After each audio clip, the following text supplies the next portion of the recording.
So the first one, when he shot that horse running, it was 60 cameras in a row. The horse ran, all of them would take pictures together at the same time. When you put the photographs, you got the first footage of a horse in full running. And it's amazing what we can see. One of the things you're gonna learn in this class as editors, we see what's on the screen. Never go on location for a film. If you're going to edit a movie, for instance, your friend's films here when you're working on your senior project, you need to shoot a movie. If you're working on a movie, if you're going to be the editor, never accept to go on location. Never meet the actors. Never go to the set. Only edit the footage. Because you have to be not emotionally connected. You shouldn't care if this shot took all day. If the shot doesn't work for your film story, you cut it. Doesn't matter how it costs, it doesn't matter how much effort they put into it. They might have spent 2 weeks getting one shot and 3 days shooting the rest of the movie. And that one shot that took 2 weeks doesn't work in your edit, you cut it. We are ruthless when it comes to this. We make sure every frame, every second counts, which means we can't be emotionally connected. All right, so I'm going to show you the first creation of editing. So in 1895 till around 1903, 1905, there was no editing. No one had understood the concept that we could put two things next to each other. Everything you watch today is super edited. Transitions, fades in, double screens. Even you guys, when you do your Instagram videos, you edit them. You have a million editing softwares, you have filters, things you add, special effects. None of this was ever heard of. First films were just footage. This is the first film ever, and it was Edwin S. Porter in 1903 who came up with the concept of taking two pieces of film and putting them together, what we call parallel cuts, to create a story. You're going to listen to this off my computer speaker, so hopefully it's going to be loud enough.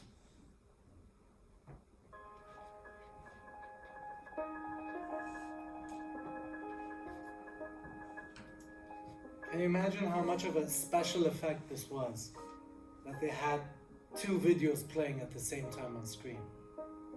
For them, this is the equivalent of the dragons in Game of Thrones or the VFX we do today.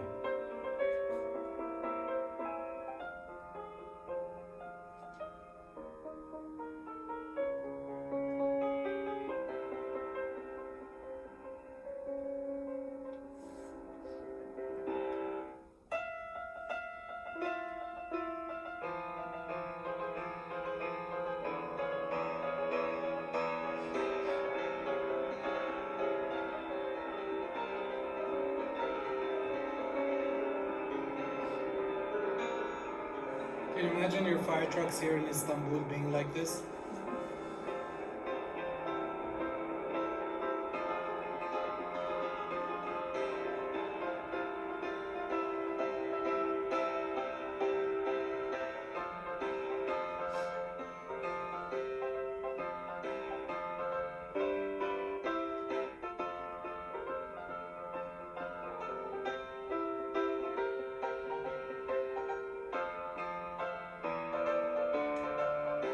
This is an action sequence in 1903, by the way. This was considered super exciting back then.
Tell me, what's so different about this and film today, besides the fact that you all thought it was really boring and you don't understand why I'm showing it to you? What's different about film here than what we see today? As filmmakers, not just as editors. One thing you've noticed, for instance, camera doesn't move. They don't turn the camera. Frame doesn't move. There's no close-ups. Everything is a wide. Camera lenses were not invented yet that actually could go close-up or not. The idea of pushing a camera forward, coming close into the eyes, coming close to the face, didn't exist. Everything in original filmmaking was wide shot. This all is going to come with a guy called Griffith in another 20 years, 30 years. J.W. Griffith will create the language. So 160 years ago, one guy came up with all the language of what we call cinema, which is called the invisible art of cinema. How to do continuity, how to run a story. If I gave you this to edit, what would you do? How would you make this more interesting?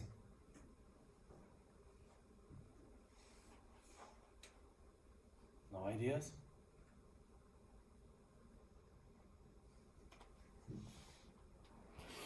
Right. I know there's a language barrier and I know you're scared. I'm not going to kill you if you get something wrong. What would you do to make this more interesting? You guys nearly died of boredom. We've only been watching it for 2 minutes 56 seconds. It was severely boring, right? Even for a nerd like me, this is boring. So how would I make this interesting? Do I need 3 minutes to do this? I could show you the firehouse 3 seconds, them going down 1 second. I could speed up the footage so we can make the footage go faster so that we can watch it at higher speed of the chase, of the moving.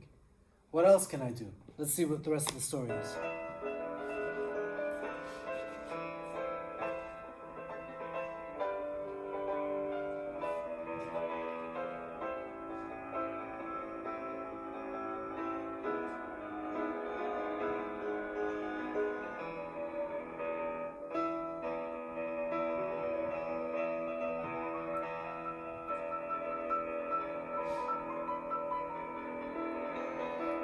So what we have here is what we call parallel stories.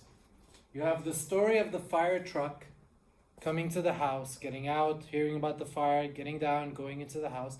And then you have what's happening in the house. The woman waking up, seeing smoke, really bad acting, realizing there's a fire, starting to panic.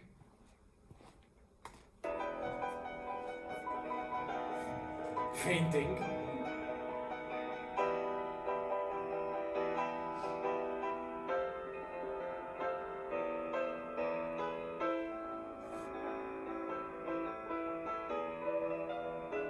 He did not need to break that window, he could have opened it.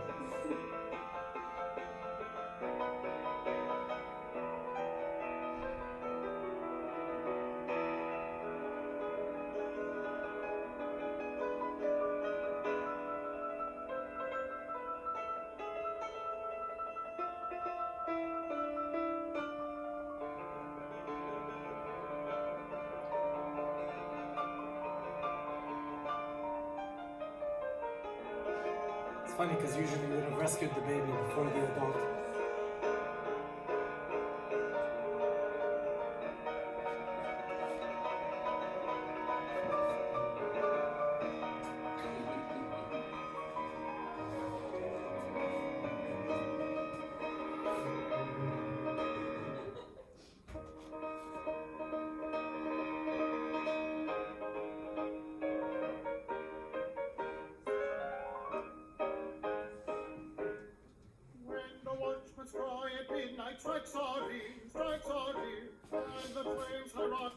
All right, so you see the story now. You started to see where editing comes in. You can see how you can make this so much faster, so much quicker, so much more exciting by going back to the fire and back to the edit. This is what we do now. Instead of waiting so much on the people getting ready, we would start with a picture of the fire, go immediately to the fire alarms in the fire station, go back to a close-up of the fire, go back to the firehouse, them going down to get into their, get their horses ready, and get the pump ready. Go back to the fire again, the woman screaming at the window. This is editing. Now this, Edwin S. Porter, this is 1903. This is a good nearly 200 years. So this is amazing for the time they did this. This is literally the first editor in history.